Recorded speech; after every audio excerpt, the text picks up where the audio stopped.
SS Gujarati branch શાળા વલભીપુર ધોરણ 7ના વિદ્યાર્થીઓ આજે સામાજિક વિજ્ઞાનનો એકમ 7 વિચરતી અને વિમુક્ત જાતિઓ એ અંતર્ગત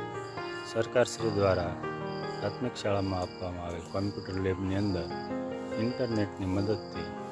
તેઓએ જાતે ગૂગલ સર્ચ કરી અને ગુજરાતમાં કઈ કઈ જાતિઓ વિચરતી જાતિમાં સમાવેશ થયેલ છે તેના વિશેની એમણે માહિતી મેળવી.